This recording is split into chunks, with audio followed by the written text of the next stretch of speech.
안녕하십니까. 그리스도인들은 예수의 탄생과 사역, 죽음, 부활 및 승천에 대해서 별로 거부하지 않고 믿습니다. 그리고 또 예수의 재림 심판도 역시 믿습니다. 그래서 예배 때마다 사도신경에 따라서 우리 주 예수 그리스도를 믿사오니 이는 성령으로 잉태하사 동정녀 마리아에게 선하시고 본디오 빌라도에게 고난을 받으사 십자가에 못 박혀 죽으시고 장사한 지 사흘 만에 죽은 자 가운데서 다시 살아나시며 하늘에 오르사 전능하신 하나님 우편에 앉아 계시다가 저리로서 산 자와 죽은 자를 심판하러 오시리라 라고 신앙 고백을 합니다.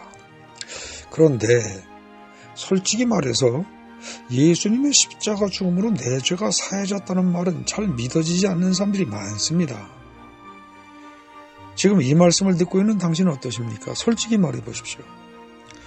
예수님이 십자가에서 죽은 사건으로 인해서 그 이전에 살던 사람들의 죄가 사해졌다면 이해가 되겠지만 2000년 후에 지금 살고 있는 내 죄가 사해졌다는 게 말이 됩니까? 정말로 믿어집니까?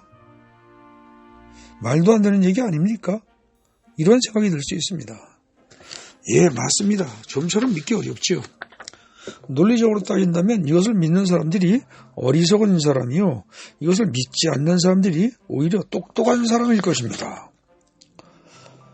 그러나 정말 그럴까요? 아닙니다. 절대로 아닙니다. 정반대입니다. 예수의 십자가 죽음이 내 죄로 인한 것이며 내 죄의 문제를 해결하기 위한 것이라는 말은 그 말을 믿는 사람들이 똑똑한 것이고 이것을 믿지 않는 사람들은 오히려 어리석은 사람이고 그야말로 헛똑똑한 사람들이라는 겁니다. 이처럼 말할 수 있는 근거가 무엇일까요? 한번 살펴봅시다. 예컨대 내가 은행 통장에 1억 원의 돈을 저축해 뒀습니다. 현재 내 손에 있지 않아도 분명히 내 것입니다. 그 돈이 나의 것이요 내가 주인이라는 사실을 은행이 인정하고 은행이 보증하기로 나와 은행이 이미 약속을 한 것입니다. 은행이 망하지 않는 한 그 약속은 분명히 지켜질 것입니다.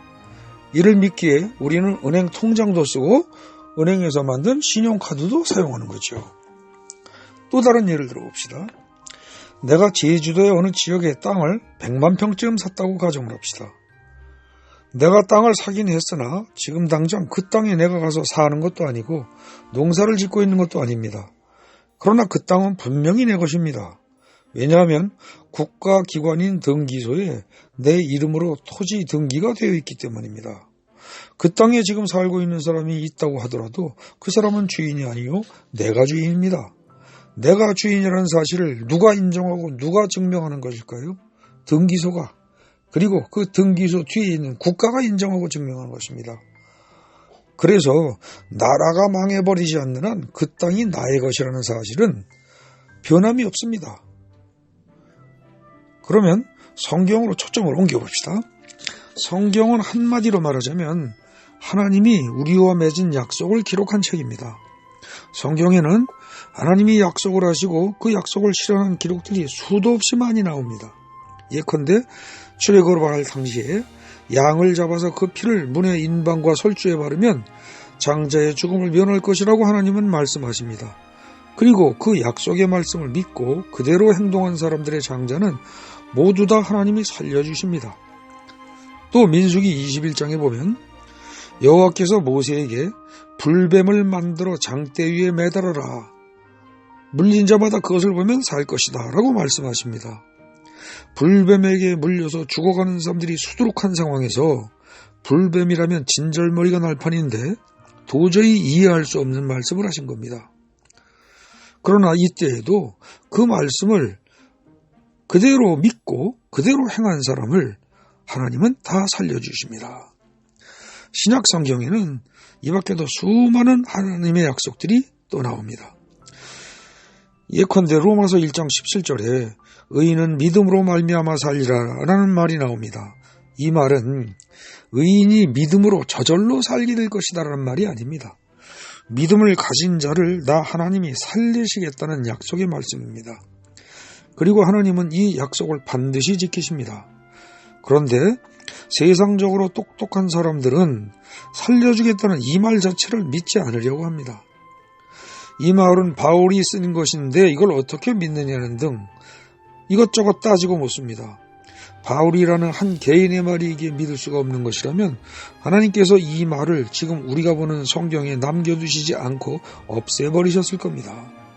성경의 말씀은 기본적으로 하나님이 우리와 맺은 약속이라는 사실을 잊지 말고 그냥 어린아이처럼 그 말씀을 단순히 믿으면 될 텐데 안타까운 일입니다. 여러분 주위에 은행을 믿을 수가 없어서 은행 거래를 하지 않겠다든지 등기소를 믿을 수가 없어서 땅을 사거나 팔 수가 없다고 주장하는 사람이 있다면 뭐라고 말씀해 주시겠습니까? 차를 타고 다니기가 사고가 날까봐 차를 타지 않겠다든지 건물이 무너질까봐 아파트에 살 수 없다고 생각한다면 뭐라고 말씀해 주시겠습니까?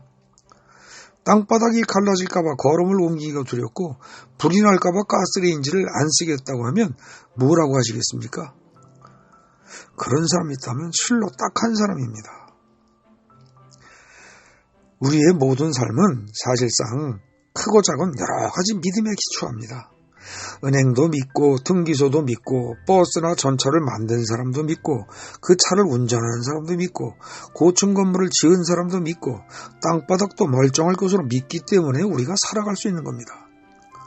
세상의 사람들을 다 믿고 세상의 모든 걸 다 믿으면서도 자기 부인을 믿지 못하는 사람을 의처증 환자라고 부릅니다. 또 자기 몸이 건강한데도 불구하고 자신의 건강 상태를 잘 믿지 못하는 사람을 건강염려증 환자라고 부릅니다.